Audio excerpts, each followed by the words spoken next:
It is the 7th of June 1832. The British monarch signs into being one of the most important acts in parliamentary history, the Great Reform Act, widening the franchise to voters across the realm and laying the foundations of true parliamentary democracy. Little over a year later, the same monarch gives royal assent to the abolition of slavery throughout the British Empire, instantly outlawing servitude across a quarter of the globe. However, these revolutionary acts were not signed by famous monarchs such as George III or Queen Victoria, but by one of Britain's most unfairly forgotten kings. His name? William IV, ruler during Britain's most revolutionary reign.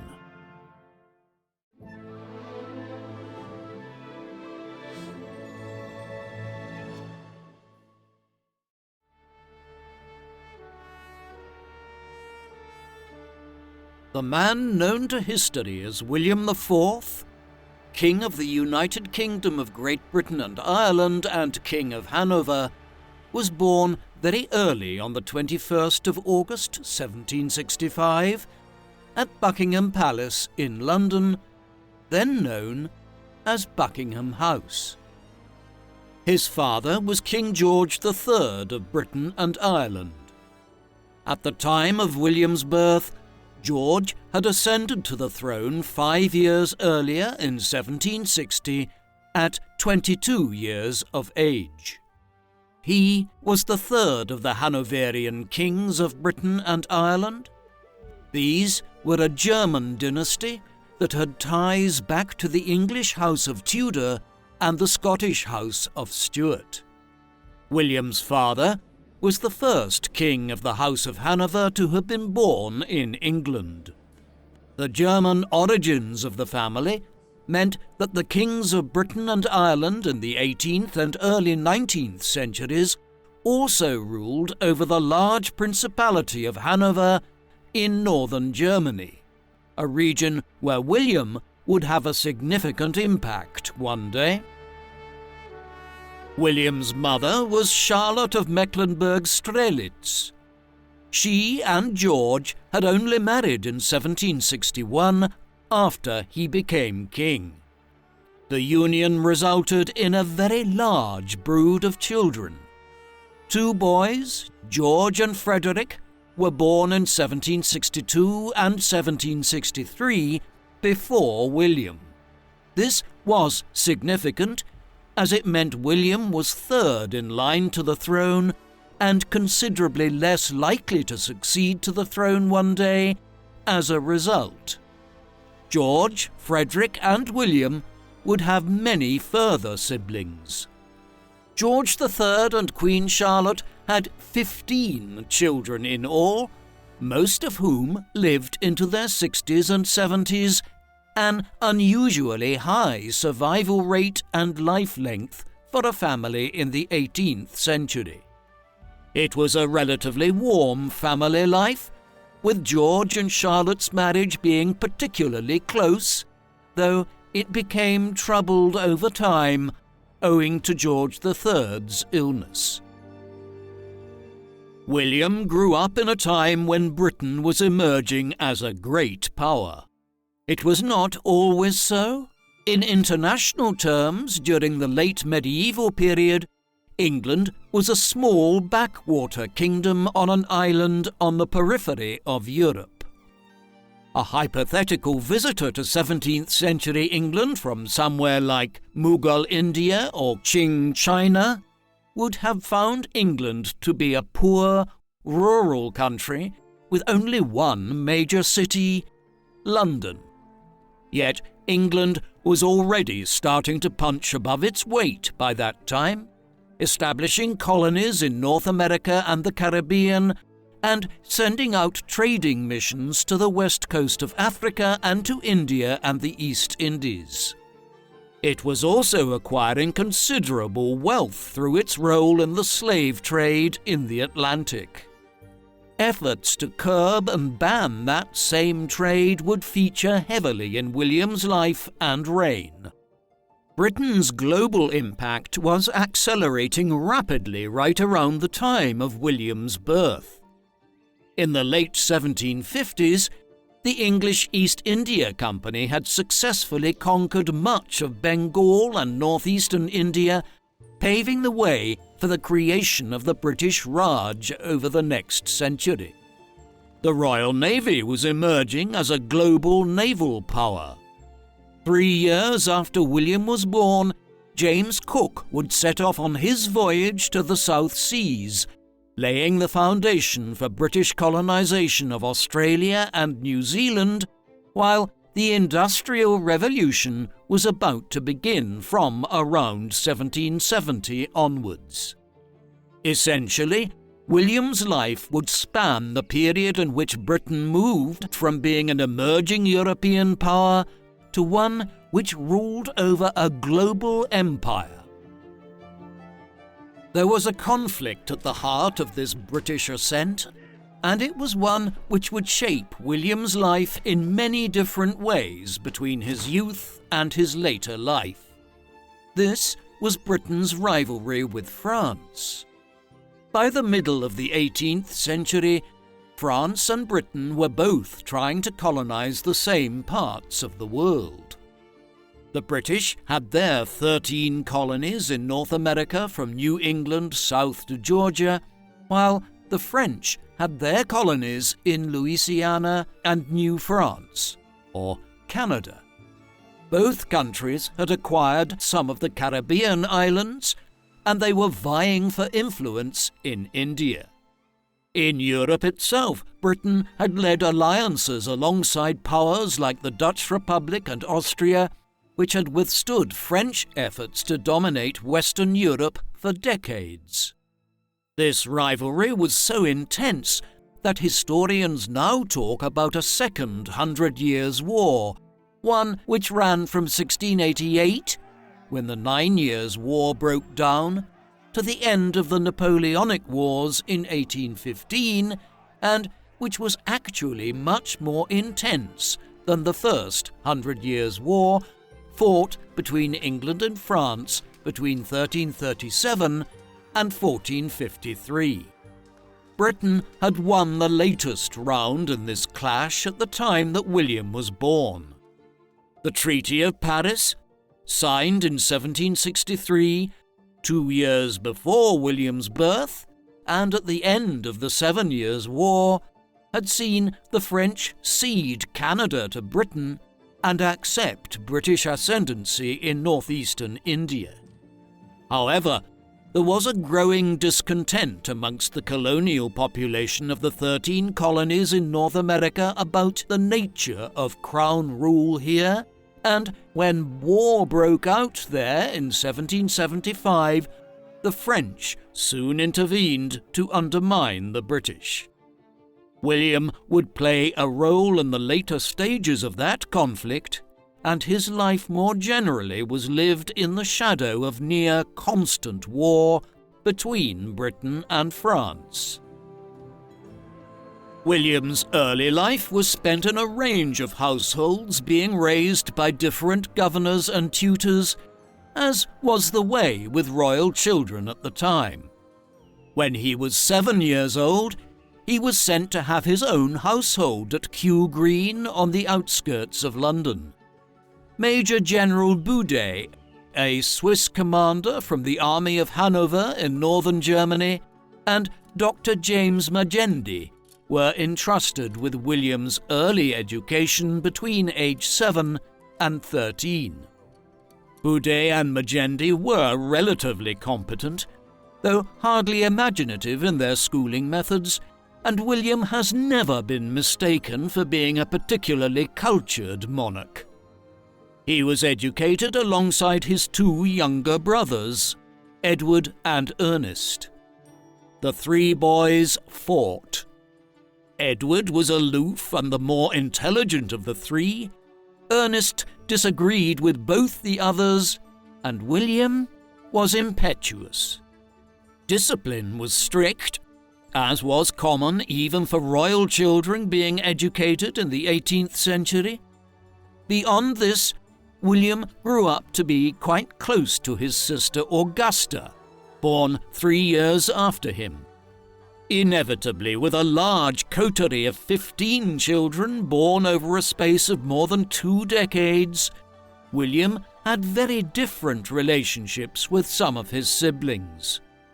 He was, by all accounts, the favoured brother of his sisters, perhaps because, unlike virtually all of his male siblings, William had an easygoing amiability and was usually quick to apologise if he wronged someone in even a slight manner. It might seem unusual by today's standards, but William's father took the decision to send him off to sea with the Royal Navy in 1778 when he was just 12 years old. A number of factors account for this. Firstly, the concept of being a teenager is a construct of the Victorian age. In the 18th century and before it, people largely perceived that boys and girls began to enter adulthood once they were 13 or 14 and were expected to take on adult responsibilities in tandem. Therefore, sending William off to sea on the cusp of his 13th birthday was not as unusual for the time as it might seem. Secondly, and perhaps more importantly, William's eldest brother, George, was already demonstrating the wayward personality that would so trouble his father for decades.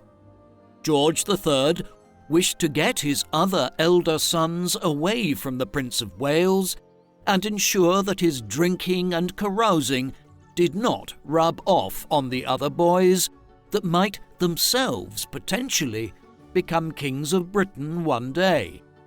Thus, in June 1778, just before his 13th birthday, William was shipped off to join the Royal Navy. At the time, his father, the King, wrote to Sir Samuel Hood, then a commissioner of the dockyards at Portsmouth, though later head of the Mediterranean fleet of the Royal Navy, to instruct him that William was to be, quote, received without the smallest marks of parade. The young man goes as a sailor, and as such, I add again, no marks of distinction are to be shown unto him. William was to be treated as every other sailor.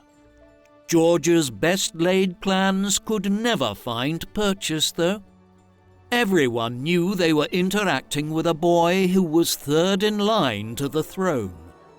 He would probably never be king, but it was not out of the question. William's early service focused on the war in North America.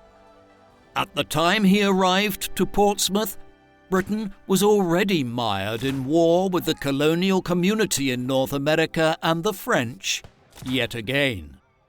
The American Revolutionary War was entered into in April 1775, as the patriots in New England and elsewhere became unwilling to pay ever-rising taxes imposed by William's father's governments without political representation of some kind.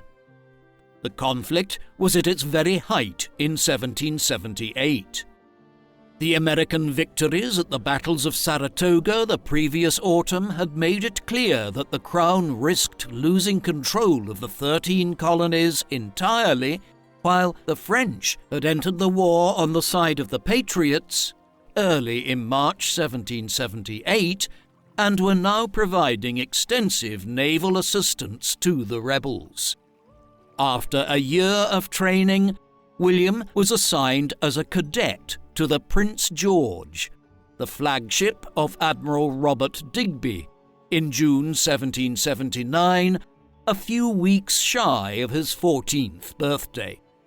His earliest service involved escorting British merchant ships in the Eastern Atlantic as they were attacked by French ships of the line and the Spanish, another ally of the Americans.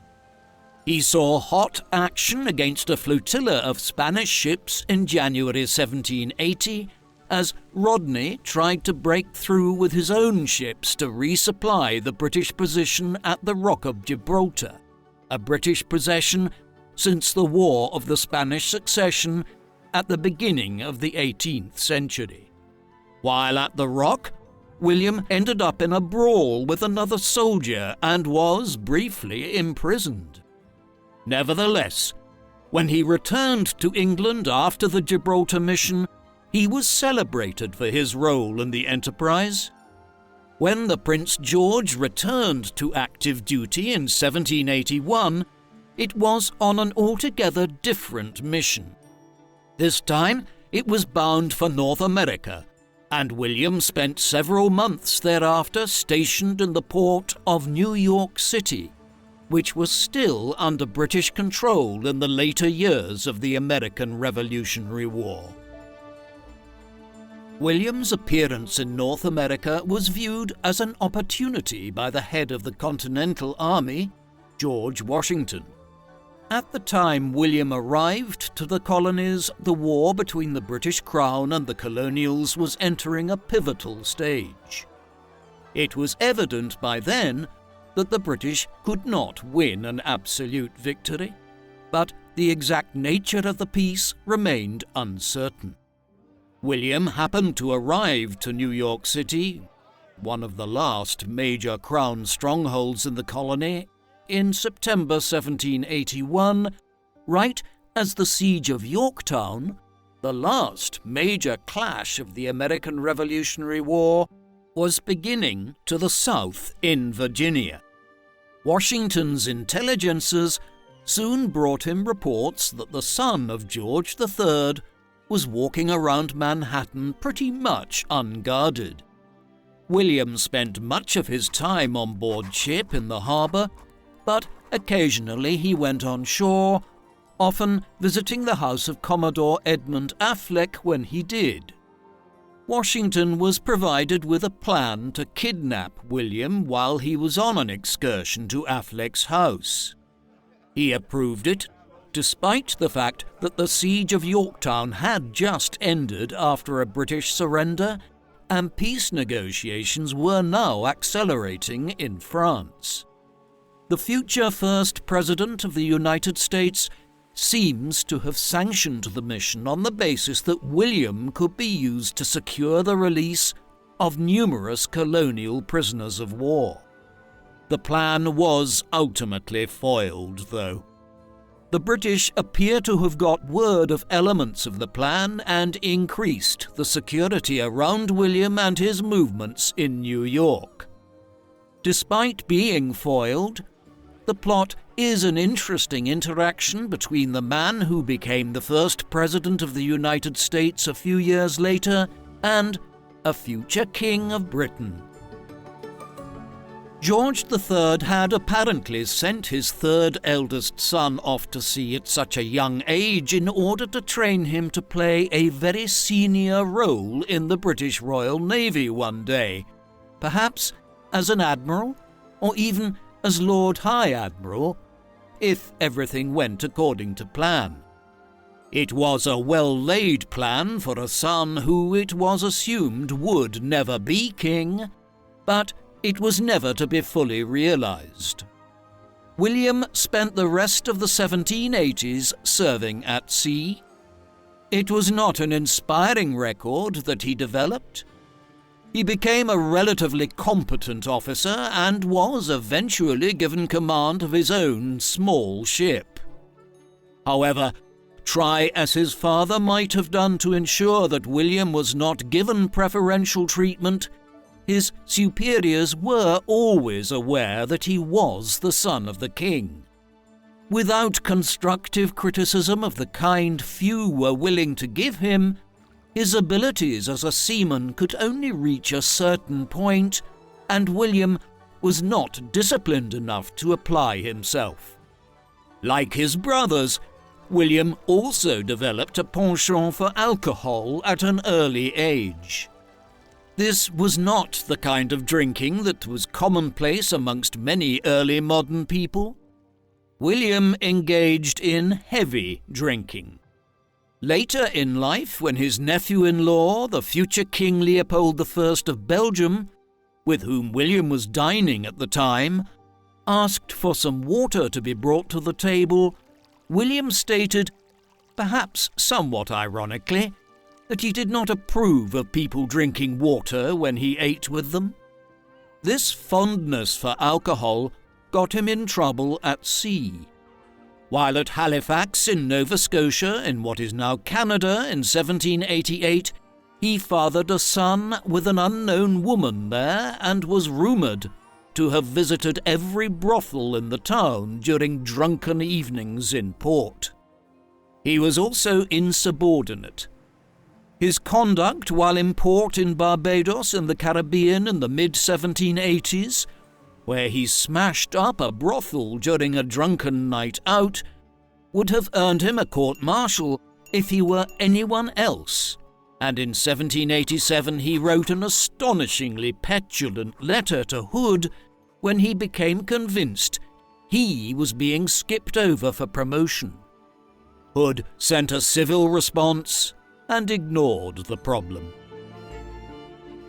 By the time of the clash between William and Hood, who by then was commander at Portsmouth and on his way to being one of the most senior naval commanders in Britain, William's time at sea was coming to an end, at least for the time being. After a final tour of the Caribbean in 1788, where he spoke in favour of the maintenance of mass chattel slavery as the basis of the sugarcane economy there, he returned to England. There he was made Duke of Clarence on the 1st of May 1789. This was a prestigious title, one which had been held in previous times by Lionel, Duke of Clarence, one of the sons of King Edward III in the 14th century, and a son of King Henry IV. The awarding of the title to William came after a peculiar incident in which William had seemingly tried to hold his father and the government to ransom by expressing an interest in joining the House of Commons. This was surely a calculated piece of blackmail to ensure he was given a prominent noble title and was allowed to join the House of Lords. It was considered unseemly for a member of the royal family to even countenance joining the House of Commons, the lower house of Parliament. No member of the royal family had ever sat there, and in suggesting he would try to gain a seat in the Commons, William was attempting to embarrass the government into giving him what he wanted. By now nearing his 24th birthday, he was also given a pension of £12,000 a year to support himself and his household staff and set up with apartments in St. James's Palace. In the House of Lords, he began to align with the more liberal Whigs. In this, he was following the example of his older brothers, much to their father's annoyance, who was, at heart, a supporter of the Tories. William's flirtation with entering the House of Commons had come at a time when neither his father nor the government in general needed such petty distractions. In the summer of 1788, George III had begun acting in a peculiar fashion. Not long afterwards, the Parliament had been prorogued for several months, with those aware of the situation hoping that this would provide time for the king to rest and recover from whatever was ailing him. He did not. Instead, his condition deteriorated further, and by the late autumn matters had reached a crisis point. The cause of George's affliction has been widely discussed for over 2 centuries, yet never concretely resolved. During his bouts of illness, he became manic at times and then pensive and depressed on other occasions. Sometimes he would talk incessantly for hours, but not in a conversational manner. The most plausible explanation, based on reports of his urine being severely discoloured in later years and the nature of his symptoms, is that he was suffering from porphyria, a liver disease. This was leading to a build-up of toxins in his system that caused him to descend into periods of mania. The Regency crisis of 1788 resolved itself early in 1789, when he seemed to make a full recovery, and the bill, which government ministers had been preparing to allow the Prince of Wales, William's brother, to rule in his father's stead, was shelved. Yet it was not the end of the problem. King George's bouts of mania and illness would return on numerous occasions and, as we will see, they eventually led to his reign effectively ending in 1810, 10 years before his death. Not long after his father's recovery and his brief efforts to enter the House of Commons, William began a relationship with an Irishwoman by the name of Dorothea Bland. She hailed from Waterford in the south of Ireland, though she had spent most of her life in England and had become a figure on the London stage. As an actress, she had changed her name to Dora Jordan, evidently deciding that Bland was not a suitable surname for a thespian. William's relationship with a commoner was controversial and the subject of numerous satirical cartoons in the British newspapers in the 1790s. It was also not his first unconventional relationship. As we have seen, prior to meeting Jordan, while he was away at sea, he had fathered an illegitimate child, the mother of whom is unknown today. Named William after his father, this son would drown while serving in the Royal Navy off Madagascar in 1807. In 1791, over the protestations of his mother and father, William settled down at Clarence Lodge in Roehampton with Jordan, married in all but name. Later, they lived at Bushy House in Teddington in London in the 1800s. They would have 10 illegitimate children, each of which was given the surname Fitzclarence, Fitz meaning son, and Clarence being a reference to William's senior-most aristocratic title. This was an established practice for illegitimate royal children. Illegitimate sons and daughters of previous monarchs, for instance, were given the name Fitzroy, effectively meaning son of the king. William and Dorothea's large family would fare well. The eldest, George Fitzclarence, was made Earl of Munster in 1831. A daughter, Sophia, married the Baron de Lisle and Dudley. Another son, Adolphus Fitzclarence, became a Rear Admiral in the Royal Navy. William was a complex individual. He was not as difficult to figure as his eldest brother George was. The future George IV was an alcoholic and a deeply irresponsible individual in many respects. However, William had his own issues.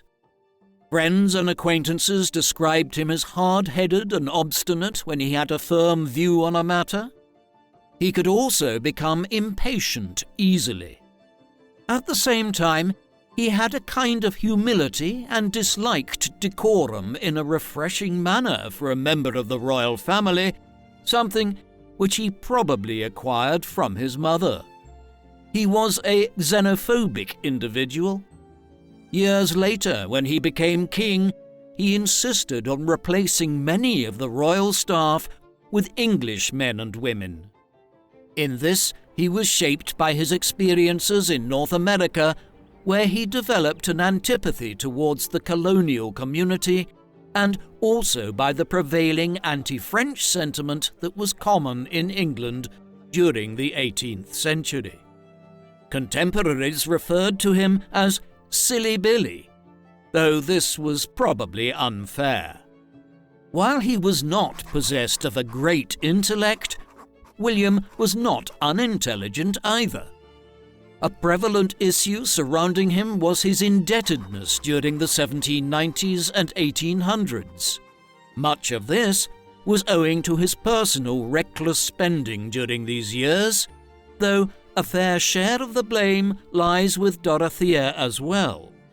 Many years later, when they separated and he married, he turned himself around in this respect and became a model of financial restraint amongst the royals.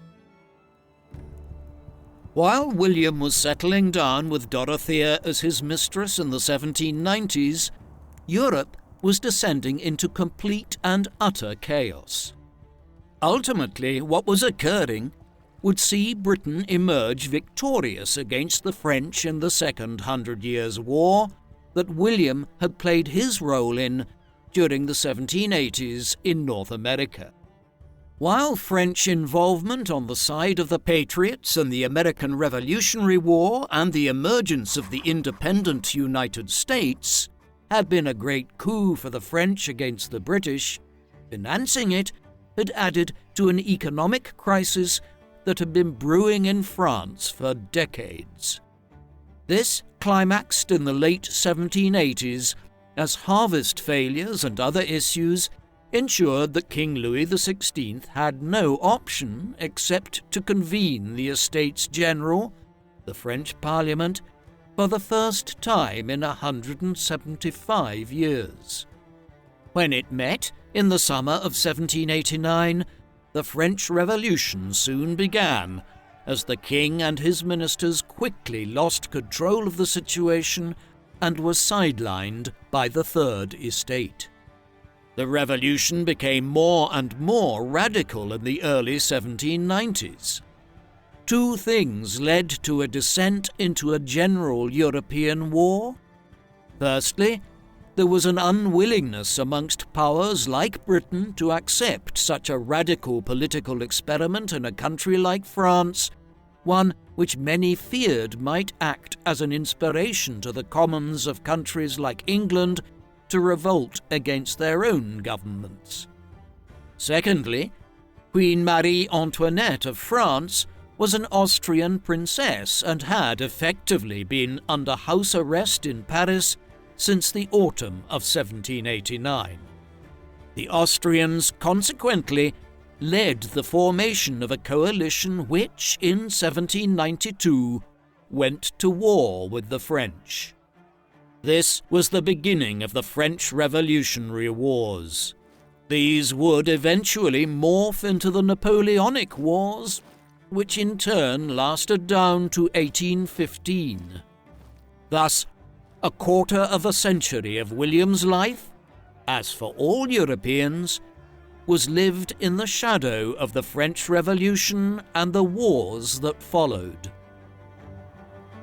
When Britain joined Austria and Prussia in their war against France early in 1793, there were questions as to whether or not William would return to sea. His younger brother Edward chose the option of military service during the French Revolutionary and Napoleonic Wars, serving in North America throughout the 1790s, and then being appointed as governor of the British fortress at the Rock of Gibraltar in 1802. In contrast, William did not take up a naval position in 1793. This was partly owing to a self-inflicted injury. William had recently fallen down a staircase while drunk and broken his arm. The greater reason, though, was that the head of the Admiralty, Lord Hood, with whom William had clashed back in 1787, simply did not want William to be given a naval command. It would politicize the Navy to an overt degree, and there were also serious competency issues. Hood and others who knew William from his time serving in the 1780s quite simply did not believe he had the makings of a good admiral or captain. The excuse Hood and others needed for this decision was provided in 1793 when William gave a speech in the House of Lords in which he spoke in a veiled way against British involvement in the war, a view held by many Whigs in England at the time. Thus, although his father pushed for it, George was effectively blocked from returning to active service at sea during the French Revolutionary Wars. On this count, he hardly merits the name the Sailor King, which some contemporaries and many historians have bestowed on him. That said, he did continue to play a role in naval matters from dry land. During the French Revolutionary Wars and Napoleonic Wars, William acted as a patron of numerous seamen, Lord Nelson included, and he would eventually, after many years of seeking a senior naval position, gain appointment as Lord High Admiral much later in his life. The French Revolutionary Wars eventually gave way to the Napoleonic Wars in the late 1790s. The change came about as one of the many prominent French generals that emerged in the 1790s, Napoleon Bonaparte, seized control of the French Republic late in 1799. He established what was known as the First Consulate. It was a military dictatorship in all but name. Later, he proclaimed himself Emperor of the French in 1804, and in the years that followed, conquered virtually all of Europe, leaving Britain and Russia as the only countries that had not been fully reduced to French domination. As all of this occurred, the position of the Royal Navy became more and more important. A French invasion of Britain or Ireland could only be staved off at sea and might have come about had it not been for Nelson's great victory at the Battle of Trafalgar in 1805. Watching all of this, William periodically expressed a desire to return to sea and at one point petitioned for command over the Mediterranean fleet. His efforts were blocked yet again.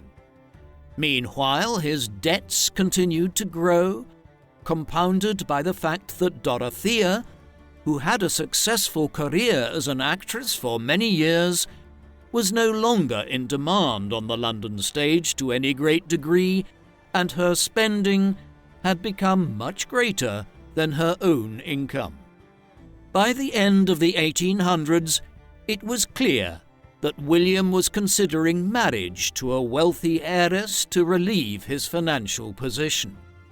Parliament certainly would not help him any further at a time when the indebtedness of George III's many children had led to political resistance to using the public purse to aid them in their financial distress, particularly so in a time of war. 1810 and 1811 were tumultuous years for William and his family. The youngest of William's sisters, Amelia, had been in poor health for many years. In 1809 and 1810, matters deteriorated further, and she died on the 2nd of November 1810 at 27 years of age. Her deteriorating health devastated her father, who slipped into another bout of mania and incapacity in October 1810, shortly before Amelia died. He never recovered from this. George III would spend the last 10 years of his life in a world in which he did not recognize reality. His eldest son, George, Prince of Wales, formally became regent and began ruling on his father's behalf in 1811. This situation would prevail for nearly 10 years, down to 1820. Not long afterwards, on the 23rd of December 1811, A formal deed of separation outlining the financial provisions of their split was agreed upon between William and Dorothea. After 20 years and no marriage, they went their separate ways, even as the pressure on William to finally marry was growing. She would eventually move to France and died there in the summer of 1816. That she was able to do so points to the other major development of these years, the end of the wars with France. Napoleon overstretched his hand when he invaded Russia in 1812, and his continental empire collapsed in 1813 and 1814. After a brief return to power in the spring and summer of 1815, he lost power for the last time after the Battle of Waterloo. William was made an admiral in the later years of the war, but it was in a purely ceremonial capacity. In 1818, William finally married at 52 years of age. There were numerous reasons for this belated decision. His long-standing mistress, Dorothea Jordan, had died in the summer of 1816 from a ruptured blood vessel.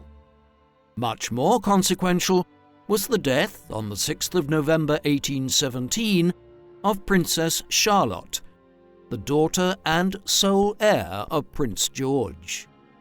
Even though George III still had 12 living children, Charlotte was his only legitimate surviving grandchild at that time. Thus, if William or one of his siblings did not begin producing children within wedlock, there was a possibility the family line would die out one day. The responsibility for saving it fell primarily to the male members of the House of Hanover, as most of the childbearing years of William's sisters were behind them by that time. Parliament even offered financial incentives to William and his brother Edward if they would marry, and so, on the 11th of July 1818, the pair married in a joint ceremony at Kew Palace in Surrey. William's bride was Adelaide of the House of Saxe-Meiningen in central Germany. At 25 years of age, she was less than half William's age. The union proved a reasonably good one. She had a stabilizing influence on William. He drank less, and they moved for a time to the Hanoverian lands of the family in northern Germany, where they lived frugally as William tried to live within his means for once. Alas, the one thing the marriage did not result in was healthy children. Adelaide had a tumultuous natal history over the first 5 years of their marriage.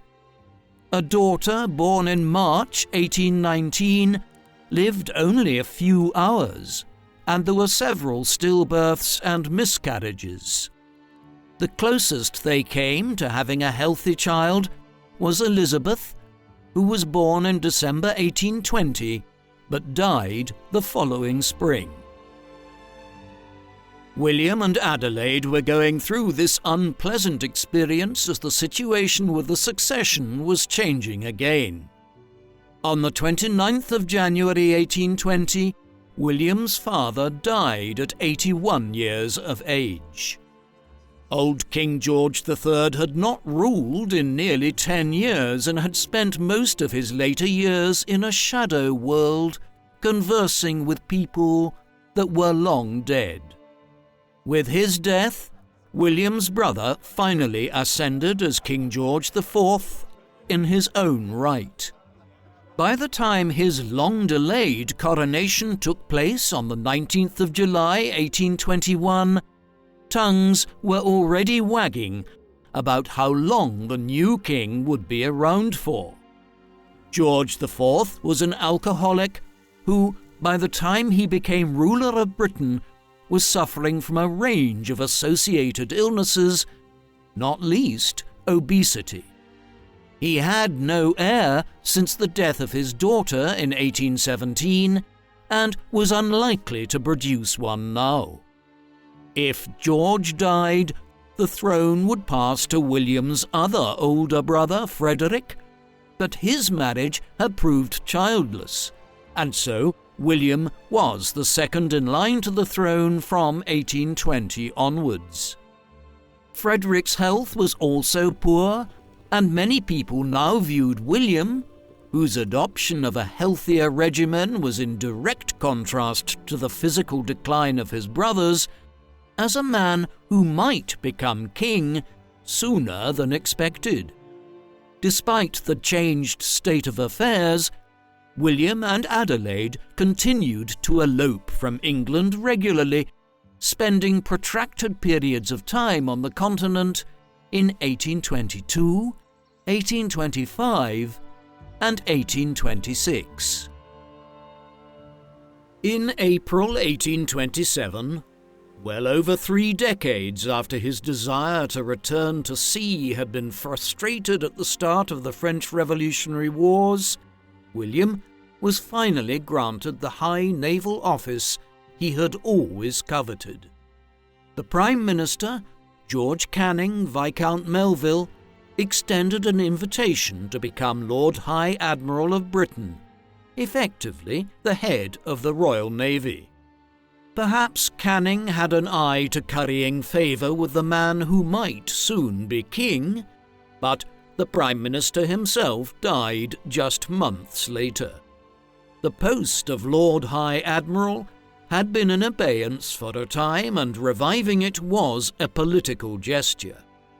William's patent of office restricted his powers by forcing him to consult with an Admiralty Council before any major decisions could be taken. Even with these restrictions, William immediately plunged his office into some controversy when he praised Sir Edward Codrington for sinking much of the Turkish fleet at the Battle of Navarino off the western coast of the Peloponnese in the Mediterranean. Codrington had acted without official orders, and his actions dragged Britain into the Greek War of Independence against the Ottoman Empire. When Britain's wartime hero from the Battle of Waterloo, the Duke of Wellington, entered office as Prime Minister in January 1828, he pointedly referred in his first speech to the action at Navarino as a, quote, untoward event, something of a rebuke to William. When William exceeded his remit again months later, Wellington intervened with the king, and George IV wrote to his brother telling him he would have to act more within the constraints imposed by his patent of office. William was upset, but he thereafter turned with some success to administration. It was he, for instance, who, as Lord High Admiral, commissioned the building of the first steam-powered ship of the Royal Navy. He also introduced some reforms to the gunnery system. Part of the decision to appoint William as Lord High Admiral in 1827 was because by then he was even closer to the throne. His older brother, Frederick, the heir to the throne since 1820, died on the 5th of January 1827 of a combination of dropsy and cardiovascular problems. It was clear George would not long outlive him. He had been increasingly consigned to bed for days at a time, was obese, suffered from a range of ailments, and was also going blind.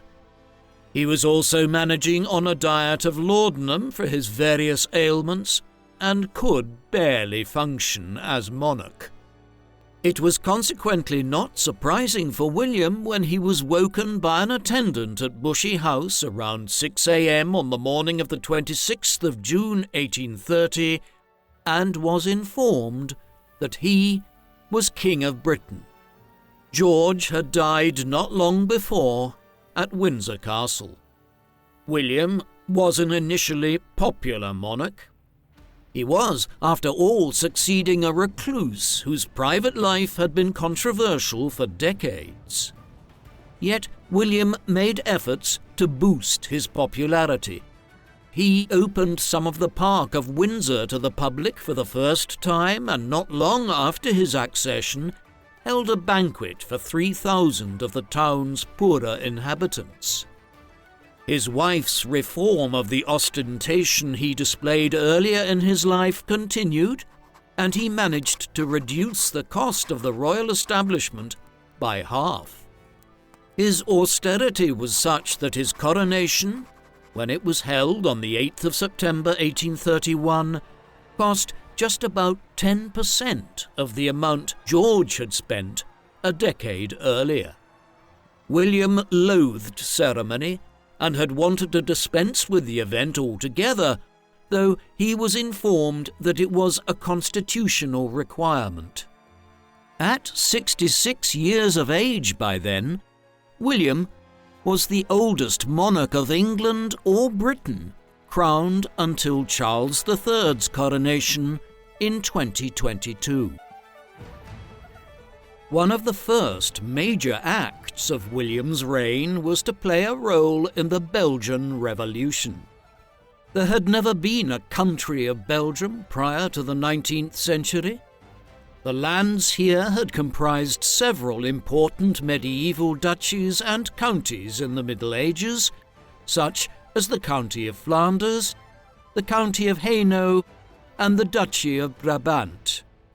These were conquered by the Dukes of Burgundy in the 14th and 15th centuries. After the Burgundian state dissolved on the extinction of its royal line in 1477, the provinces had passed through the hands of the Spanish and Austrian branches of the House of Habsburg. At the end of the Napoleonic Wars, the Austrian Netherlands, as they had been known for most of the 18th century, were handed over to the Dutch House of Orange-Nassau, effectively as part of the Netherlands. Rule by the Protestant Dutch never suited the Catholics of Belgium, and in August 1830 they revolted and established their own state, naming it after the Gallo-Celtic Belgae tribe that had controlled the region prior to the arrival of the Romans there in the 1st century BC. To fully resolve the question of Belgian independence, the London Conference was staged in December 1830. Belgian independence was agreed to in principle by the great European powers, but a further question was, who would rule over it? William was a strong advocate for the cause of Leopold of Saxe-Coburg-Saalfeld. He was the widower of Princess Charlotte, William's niece, who had died in childbirth back in 1817. Leopold had remained living in England after her passing. Now he benefited by having his cause promoted by his uncle-in-law, and in 1831 he ascended as Leopold I, King of the Belgians. At home, William had adopted a fairly chaotic political situation. By the early 19th century, some of the broad outlines of the modern British democratic system were in place. The Crown no longer ruled the country. Parliament was in charge, and the executive was headed by a Prime Minister and a cabinet of ministers. However, the monarch of the day still had a much greater role in appointing the Prime Minister than is the case today. A series of strong Prime Ministers like Robert Walpole and William Pitt the Younger had characterised British politics for much of the 18th century. Since the end of Lord Liverpool's 15-year tenure of the office in April 1827, there had been a much more unstable situation. George Canning and Frederick John Robinson came and went in quick succession before Wellington entered office. he was still there when William became king. However, Wellington was a less capable politician than he had been a military commander, and was replaced in November 1830 by Earl Grey, who, in turn, was followed by Viscount Melbourne, Wellington again, and finally Robert Peel, all in quick succession in 1834. In the midst of this rapid turnover of prime ministers, William intervened in 1834 to try and influence parliamentary politics by dissolving the government after John Russell succeeded Lord Althorp as leader of the House of Commons. The king disagreed with Russell's views on the collection of tithes and ecclesiastical taxes in Ireland, where the so-called tithe war was underway, and was reluctant to have him become the leader of the Commons. The move was not shrewd. It is the only time in Britain's modern history that a British monarch has intervened to dissolve a government in this way based on his own personal views. William's actions have not been repeated since. It did, however, pave the way for the rise as Prime Minister of Robert Peel, who became the leading British statesman of the middle of the 19th century. In the midst of this rapid turnover of prime ministers and shifting political landscape in the first half of the 1830s, a number of extremely important pieces of legislation passed through the British Parliament. These were the results of decades of campaigning and lobbying, and it was somewhat coincidental that they passed into law in the early 1830s. The first of these was the Great Reform Act. While Britain was a democracy of a kind by the start of the 19th century, it remained an oligarchic one. Few people were allowed to vote. Women were entirely excluded, and only men of certain wealth and social status could vote. This was epitomized in the existence of rotten boroughs. In these, the average person was so poor that they did not qualify to vote, often meaning that MPs were elected for these constituencies, with virtually nobody there actually voting for them. The Great Reform Act of 1832, which William gave royal assent to on the 7th of June that year, was a major milestone in the shift towards Britain becoming a full democracy. The income and wealth requirements were considerably reduced, expanding the number of men that could vote in elections. It paved the way for the additional Reform Act of 1867, which would see millions of people voting in Britain in elections for the first time. William was an inherently conservative monarch and was no great fan of the Great Reform Act. It is to his enduring credit that he facilitated the passage of the Act all the same. When it was proposed to him late on in the process that he could block it by creating new peers who could then block the legislation from passage through the House of Lords, he refused to do so. The entire process, though, was very chaotic, with riots occurring in 1831 in London, Derby, Bristol and Nottingham when the second bill of the Act failed to pass through Parliament. Hundreds died and millions of pounds worth of damage was caused in a serious bout of civil unrest.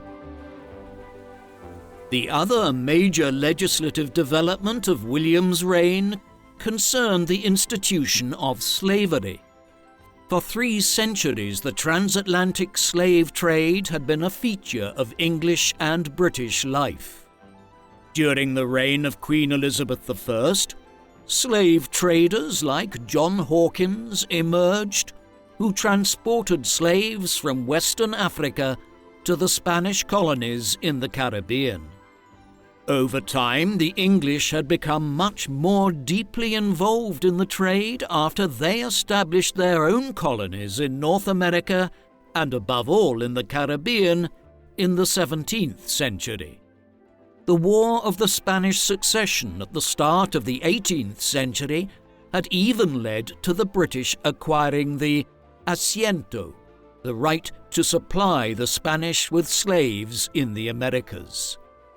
Villages like Liverpool and Glasgow were transformed into major trading cities as a result of their role in the slave trade, while the capital generated by the production of sugarcane in the British colonies in the Caribbean funded the early Industrial Revolution to a not insignificant extent. Despite the enormous financial benefits reaped from it, in 1807, the British Parliament had passed the Slave Trade Act. This led to a ban on the trading of new slaves in British ships.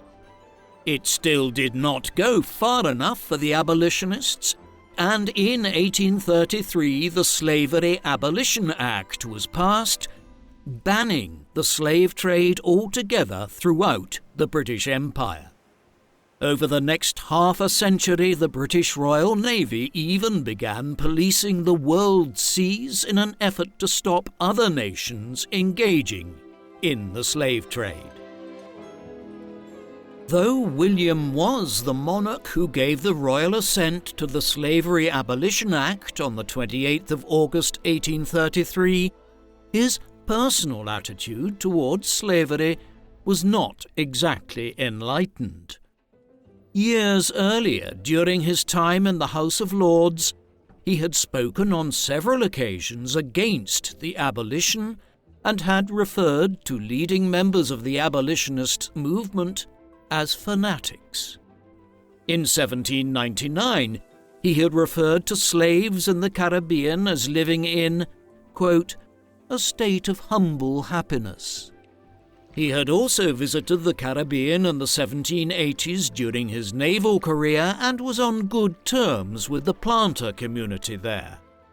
This planter community was central to why it took 26 years for the ban on the slave trade to be extended to a ban on the institution of slavery altogether. William was on very good terms with the West India Committee, a pressure group set up back in 1780 to resist abolition, and he was an important figure in calling for extensive compensation for the planters in the Caribbean who would be impacted on by the abolition. Eventually, the British government agreed to pay out £20 million sterling in compensation, billions of dollars in today's money. William might have given the royal assent to the Slavery Abolition Act in 1833 as part of his constitutional duties, but he was opposed to it on a personal level. William was involved in important constitutional developments as well on the continent. Since the accession of King George I as the first ruler of the House of Hanover in Britain in 1714, the rulers of Britain had also been the rulers of Hanover in northern Germany.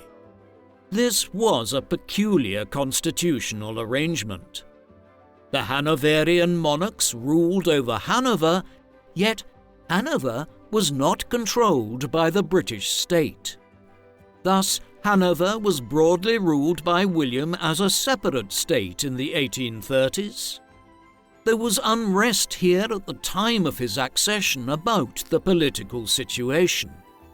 The burgeoning middle class of industrialists, professionals and business people were unhappy about the very limited number of nobles in Hanover failing to share a political power with them. The opposition continued for several years until William oversaw the adoption of a new constitution for Hanover in 1833. This agreed to share a greater amount of political and economic power out amongst the Hanoverian bourgeois.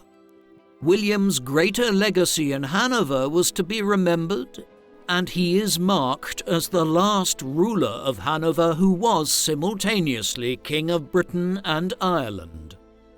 When he died in 1837, he would be succeeded by his niece in Britain.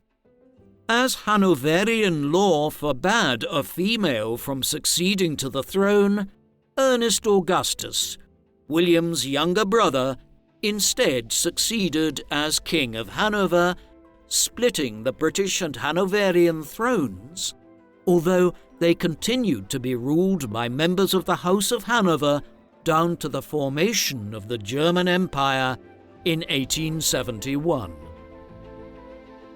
It might stretch matters to suggest that William was a major patron of British culture during his 7-year reign.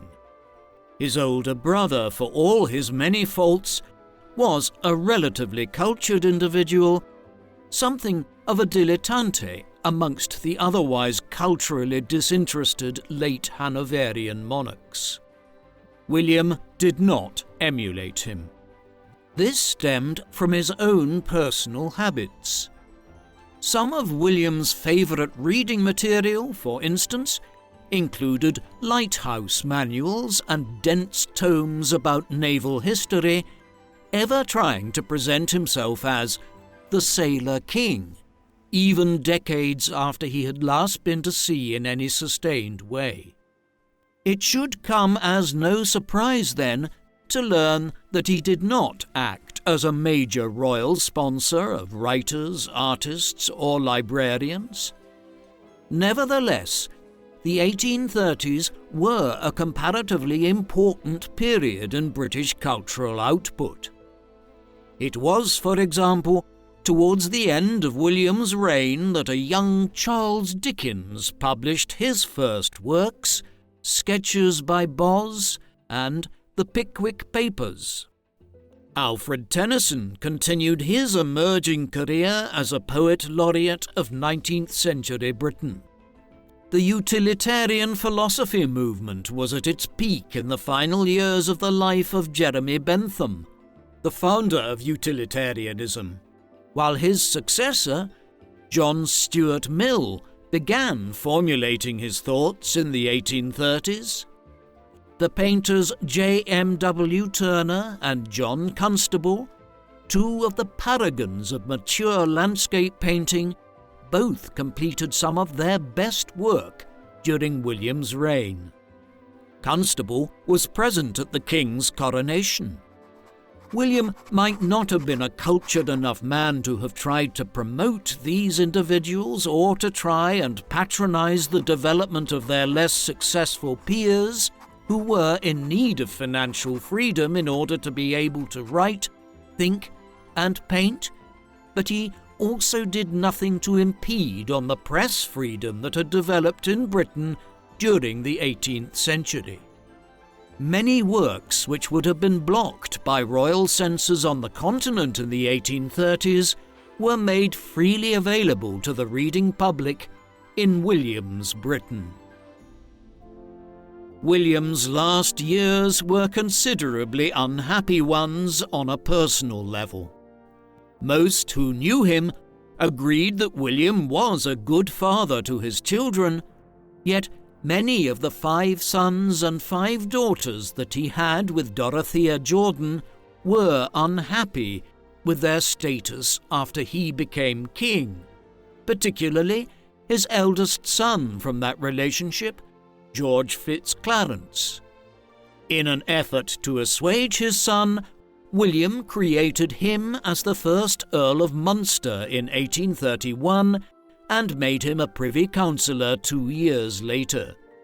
Still, George remained unhappy, and a rift developed that was compounded by the fact that George was suffering from increasing mental instability, which was probably created by an inherited form of porphyria, of the kind which seems to have led to William's father's psychological decline from the late 1780s onwards. The pain of the rift between father and son grew when William's favourite daughter, Sophia, died in childbirth in April 1837. At almost exactly the same time, William, who was asthmatic, suffered a severe attack. His physicians revealed that his lungs seemed to be full of blood and his heart was possibly going to give out. Nevertheless, he fought on for 2 more months, like an old lion, as the future Prime Minister Benjamin Disraeli described it. He lived long enough to celebrate the 22nd anniversary of the Battle of Waterloo. However, things were bad enough that day that he was given the sacrament. 2 days later, William died at Windsor Castle at 71 years of age. After lying in state, he was laid to rest in the vault of St. George's Chapel at Windsor. While none described William as a great monarch at the time, there was much talk of the integrity he had restored to the monarchy after the crisis of the Regency and then his brother, George's, less than ideal reign in the 1820s. Although William had a large number of children during his lifetime, he had outlived many, and those that were still alive were all illegitimate, born outside of wedlock and unable to succeed him to the throne. Therefore, he was not to be succeeded by any of his children. Moreover, despite the fact that William's father and mother had produced a very large number of children back in the 1760s and 1770s, there were very few plausible heirs left to claim the throne when William died in 1837.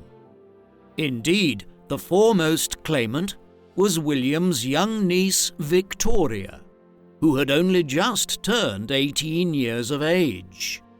Victoria was the daughter of William's younger brother, Prince Edward, Duke of Kent. Edward had enjoyed a long military career on land and had remained a bachelor for much of it, all things which echoed William's own life. Like William, Edward had finally decided to belatedly get married in 1818 for reasons which also mirrored William, namely the need to secure the royal line by producing heirs. Unlike William, Edward's marriage to Princess Victoria of Saxe-Coburg-Saalfeld did result in an heir, a girl named Victoria, after her mother. Thus, on the death of William, young Victoria ascended to the throne, her claim being stronger than William's surviving siblings, each of whom were born after Victoria's father, making their lines more junior in the line of succession. She would rule for the next 63.5 years, the longest reigning monarch of Britain up to that time and the second longest after Queen Elizabeth II. Such was the imprint of her reign that the era is known as the Victorian Age, one in which the British Empire was at its absolute height and its power stretched around the globe. William's short reign has always stood very much in the shadow of his more exalted niece. William IV is one of England and Britain's most obscure monarchs. He was never expected to rule. He had 2 older brothers, George and Frederick, both of whom survived the dangerous years of infancy and childhood when so many people died in early modern times. Once they grew into adulthood, in an age of rapidly improving life expectancy, it was assumed one of them would father numerous children, and then there was no real chance that the throne would ever pass to the third of George III's sons. Consequently, William spent much of his early life as a seaman, serving in North America and elsewhere as a young man in the 1780s, and then as a patron of the Royal Navy at home in England during the French Revolutionary and Napoleonic Wars of the 1790s, 1800s and 1810s. William did not even feel the need to marry and sire his own legitimate children. However, it gradually became clear as the years went by that he might become king after all, particularly so after the death of his niece, George IV's only daughter, Charlotte, in 1817. And so it was. George and Frederick died without heirs, and William became king in 1830.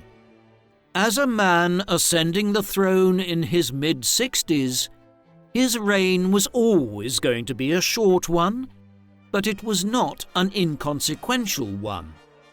In his 7 years on the throne, William oversaw the abolition of the slave trade, though he cannot be given credit for it in any way, and also gave the royal assent to the Great Reform Act of 1832.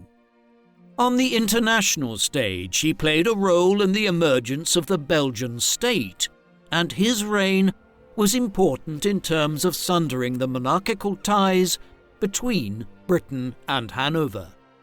That he is a forgotten monarch today is primarily because he is entirely overshadowed by the 60 and 63-year-long reigns of his father and niece, George III and Victoria, which came closely before and immediately after his own reign. What do you think of King William IV? Was he a fairly forgettable monarch? Or should he be viewed more in light of his naval career and his life prior to assuming the throne? Please let us know in the comment section. And in the meantime, thank you very much for watching.